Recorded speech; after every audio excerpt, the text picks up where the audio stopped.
अस्सलाम वालेकुम, मैं हूं इरफान समोर। दोस्तों, आपके प्यारे वजीर दिफा ख्वाजा आसिफ बारीक वारदात डालते हुए रंगे हाथों पकड़े गए हैं। साथ में सहूलतकार भी पकड़े गए हैं। आज मैं आपके सामने उनको पेश करूंगा। पूरे फैक्ट्स एंड फिगर्स आपके साथ शेयर करूंगा और आपको बताऊंगा कि कैसे उन्होंने वारदात डालने की कोशिश की और आपके भाई ने उन्हें कैसे पकड़ा। एक एक चीज आपको बताऊंगा, लेकिन उससे पहले एक बात आपको बताता चलूं। हमेशा मैं आपको कहता हूं कि ये जो आपका मेन स्ट्रीम मीडिया है, ये प्रोपेगेंडा मशीन है और ये इन वारदातियों का सहूलतकार है। इसी की आड़ में ये वारदाती बारीक वारदातें डालते हैं और मैं अल्हम्दुलिल्लाह इस छोटे से चैनल पर बैठकर इनकी बड़ी बड़ी वारदातें एक्सपोज कर चुका हूं। आज फिर एक बहुत बड़ी वारदात एक्सपोज करने जा रहा हूं, लेकिन उससे पहले नए आने वाले दोस्तों से गुजारिश है कि ये चैनल आपका अपना है। अगर अभी तक इसको सब्सक्राइब नहीं किया तो सब्सक्राइब जरूर कर लीजिए और बेल आइकन पर क्लिक कर दीजिए ताकि हर नई आने वाली वीडियो टाइमली आपको मौसूल हो जाए।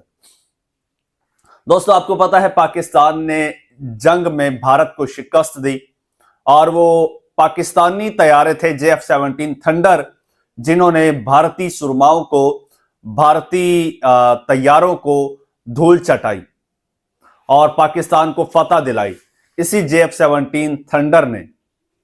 तो ये पाकिस्तान की एक दिफाई कामयाबी थी, लेकिन इस पाकिस्तान की दिफाई कामयाबी को मुआशी कामयाबी बनाकर पेश करने की ख्वाजा आसिफ साहब ने कोशिश की है।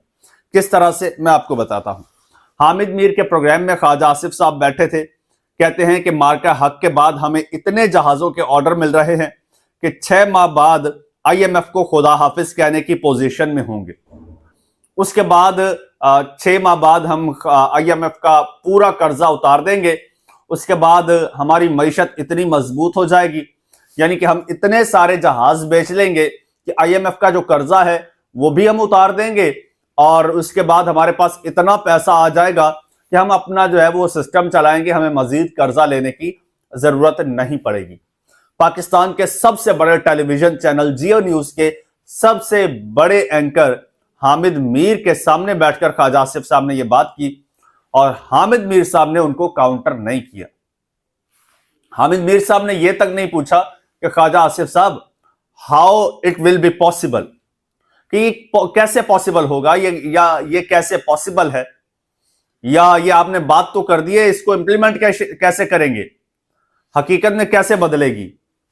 अब सवाल पैदा होता है कि क्या पाकिस्तान के पास वाकई ही इतनी कैपेसिटी है कि इतने जहाज बना सके और बेच सके, वो भी 6 माह के अंदर, कि पाकिस्तान का कर्जा उतर जाए, या फिर पाकिस्तान इतने जहाज बेचने की सलाहियत रखता भी है या नहीं, या पाकिस्तान को जहाज बेचने की इजाजत है भी या नहीं।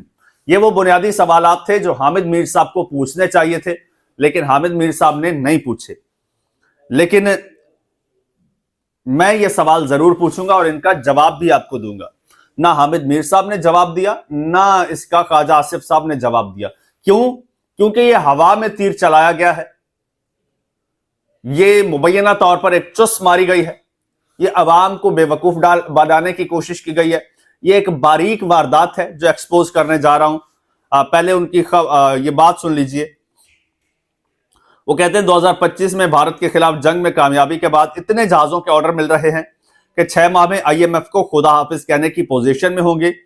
पाक भारत जंग के दौरान भारत ने अमेरिका को अप्रोच किया, चीन से भी राबता किया था। अब भी भारत ने जारियत की तो वैसे ही जवाब दिया जाएगा। मई 2025 की जंग के बाद भारत का एतमाद तबाह हो गया। पाकिस्तानी फौज का लोहा पूरी दुनिया मानती है। हो सकता है कि आगे पाकिस्तान को IMF की जरूरत भी ना पड़े। यह कोई छोटा बयान नहीं है, ये एक बहुत बड़ा बयान है, एक बहुत बड़ी ट्रक की बत्ती है।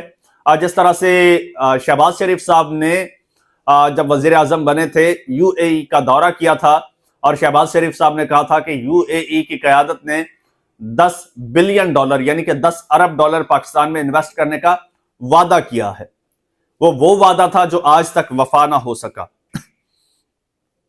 अब मैंने इस पे थोड़ी सी रिसर्च की है। अब वो रिसर्च जो निकल के आई है उसका खुलासा आपको मैं बता देता हूं। पहले तो यह है कि पाकिस्तान ने IMF का कर्जा कितना देना है। तो ये बनता है जी कोई 7-8 अरब डॉलर, यानी अरबों डॉलर्स का कर्जा है जो पाकिस्तान ने आईएमएफ को देना है और उस पर हर साल अरबों डॉलर्स की किस्तें हैं, किस्तों में देना है, सूद अलग है। साथ ही वर्ल्ड बैंक, एडीबी, चीन के कर्जे भी हैं। जी हां, चीन के कर्जे भी हैं। इसी साल 2 अरब डॉलर आपने यूएई को वापस करना है। जुलाई में 1 अरब डॉलर आपने यूएई को वापस करना है। उसके लिए आप यूएई की मिन्नतें तरले कर रहे हैं, खुतूत लिख रहे हैं कि भाई इन कर्जों को रोल ओवर किया जाए। ये हो गया जी पाकिस्तान पर आईएमएफ के कर्जे और उनका सूद। फिर जी JF-17 थंडर, इसकी कीमत कितनी है और कितना पैसा हम वसूल कर सकते हैं, क्योंकि ये JF-17 थंडर बेचने की बातें हो रही हैं जी। हम ये बेस के जहाजों के हमें ऑर्डर मिल रहे हैं पूरी दुनिया से। तो एक JF-17 थंडर की जो कीमत है वो एवरेज कीमत है 25 से 30 मिलियन डॉलर, यानी 25 से 30 मिलियन डॉलर। ये 100 मिलियन डॉलर भी नहीं है, ये 100 मिलियन भी नहीं बनती। अच्छा, अब फर्ज कर लेते हैं जी पाकिस्तान 100 जहाज भी बेच दे, 100 जहाज बेच दे, जो कि बहुत बड़ा ये ऑर्डर होगा। अगर 100 जहाज पाकिस्तान बेचता है तो ये तकरीबन 2.5-3 अरब डॉलर बनते हैं जी। अगर 100 अरब भी पाकिस्तान बेच दे, 25-30 मिलियन डॉलर का एक जहाज है, तो ये कोई 2.5-3 अरब डॉलर बनते हैं। और एक दिन में, अच्छा और मजे की बात है, ये जो 2.5-3 बिलियन डॉलर है ना, ये भी कोई एक दिन में नहीं मिलते। इसमें जो है ये किस्तों पर मिलेंगे आपको। अगर आप जहाज बेचते हैं तो वो किस्तों पर उनकी पेमेंट रिसीव करेंगे। ये कई साल में मिलते हैं और ये किस्तों में मिलेंगे आपको पैसे। और फिर इसमें इंजन है, रडार है, असला है, ट्रेनिंग है, लॉजिस्टिक के अखराजात भी हैं। और ये सारे खर्चे इसमें से निकालें तो फिर जहाज का आपको प्रॉफिट कितना बचेगा, यानी कि 25-30 मिलियन डॉलर का एक जहाज जाएगा। और 100 जहाज अगर आप बेचते हैं तो 2.5 से 3 अरब रुपए के बनते हैं। और फिर जनाब अब सीन ये है कि एक साल में इतने जहाज नहीं बनाए जा सकते। एक साल में, ठीक है, एक साल में इतने जहाज नहीं बनाए जा सकते। तो 6 माह में क्या दर्जनों जहाज बनाए जा सकते हैं? नहीं, पॉसिबल नहीं है। सैकड़ों जहाज बिल्कुल भी नहीं, ना दर्जनों बनाए जा सकते हैं ना सैकड़ों। तो फिर अगर 100 जहाज भी आप बेचे तो उसकी आमदन जो है वो 2.5-3 अरब रुपए होगी, अरब डॉलर होगी।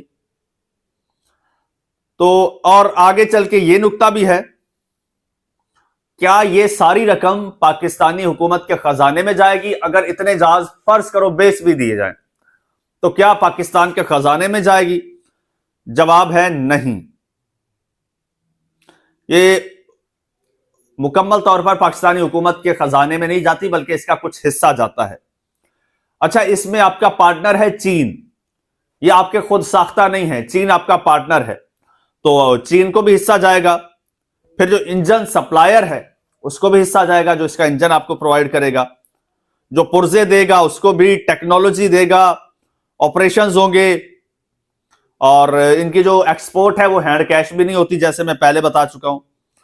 फिर सवाल ये पैदा होता है कि ख्वाजा आसिफ साहब ने फिर ये चुस क्यों मारी? तो इसका जवाब है जी, अवाम को ट्रक की बत्ती के पीछे लगाने के लिए दिफाई कामयाबी को मुआशी कामयाबी बनाकर पेश करने की इन्होंने कोशिश की है और अपना सियासी एक बयानिया बनाने की कोशिश की है। यानी कि जो आपका अस्करी क्रेडिट है वो सियासी क्रेडिट बना के पेश किया जा रहा है। यानी कि जिसने जो काम किया है, फौज ने काम किया है ना, अब फौज की कामयाबी को अपनी कामयाबी बना के पेश किया जा रहा है। तो ये क्यों कर रहे हैं, ये भी तो सवाल है। जिस तरह मैंने पहले आपको 10 बिलियन डॉलर की यूएई वाली मिसाल दी।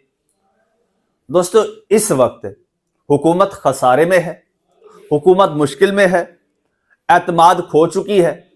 एतमाद बहाल करने के लिए ये देखें ना, अब टॉपिक था पाकिस्तान इंडिया जंग के हवाले से बात हो रही थी और फिर बात करते करते स्लोली आराम से ये बात उसमें डाल दी, जैसे किसी को महसूस भी ना हो। और जो ताजिर है, जो बड़ा परेशान बैठा है, जिसकी एक अनसर्टेनिटी है, वो भी बोले कि यार कुछ ना कुछ हो रहा है, चलो शायद कुछ बन जाएगा, इधर से पैसे आ जाएंगे, इसी तरह हम 6 महीने और निकाल लेंगे। इनका ये इरादा है कि इसी तरह हम 6 महीने और निकाल लेंगे। हकीकत ये है कि इनके पास यूएई को वापस करने के पैसे नहीं है। यूएई से कर्जा रोल ओवर करने की दरखास्तें कर रहे हैं। अभी आपके वजीर आजम साहब ने खत लिखा है यूएई क़यादत को। हकीकत यह है, अभी आपने पीआईए गिरवी रखा है, पीआईए की प्राइवेटाइजेशन की है, और अपना आपके वजीर आजम साहब का आज का, जब मैं आपसे मुखातिब हूं, आज का बयान है, वो पीआईए को बेचने को बारिश का पहला कतरा करार दे रहे हैं पाकिस्तान की इकॉनमी के लिए। यानी इससे पहले ये 1.5 साल जो हुकूमत करते रहे, जो निगरान हुकूमत थी, जो ये पीडीएम वाली शहबाज शरीफ साहब की हुकूमत थी, तब भी शहबाज शरीफ साहब वजीर आजम थे, वो 0/0 था। शहबाज शरीफ साहब की आज तक की कुल अचीवमेंट ये है इकोनॉमिक, कि वो अपने घर के बर्तन बेचने को बारिश का पहला कतरा करार दे रहे हैं। यानी आज से बारिश शुरू हो रही है, अभी पहला कतरा गिरा है, अभी बारिश आती है या फिर कतरे के बाद ये हवा का जो रुख होगा वो इस बारिश को कहीं और धकेल के ले जाएगा। तो ये दोस्तों इस तरह से इसको कहा जाता है परसेप्शन मैनेजमेंट। आवाम को उम्मीद दिलाना, झूठी उम्मीद दिलाना, झूठी तसल्ली दिलाना, और इसके पीछे वारदात डालना। अब ये किस तरह से ख्वाजा आसिफ साहब ने वारदात डाली है? या तो हामिद मीर साहब बड़े महान और बड़े एंकर हैं, मैं उनके इंटेलेक्ट पर जो है वो कोई क्वेश्चन नहीं कर सकता, लेकिन क्या हामिद मीर साहब ने दानिस्ता तौर पर एहतरामन इसको इग्नोर कर दिया है? एहतरामन क्या कह रहा हूं, मुरवतन इग्नोर कर दिया है? या फिर हामिद मीर साहब ने जानबूझ के ख्वाजा आसिफ साहब को यह वारदात डालने का मार्जन दिया है?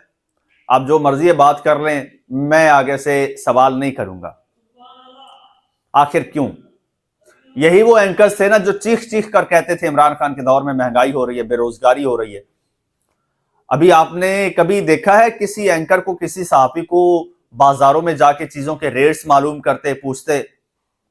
या किसी टकले एंकर को आपने देखा है वजीर आजम से मुखातिब होकर कहता हो कि भाई महंगाई हो रही है, मैं किसका गिरेबान पकड़ूं, मैं आपका गिरेबान पकड़ूं? नहीं ना।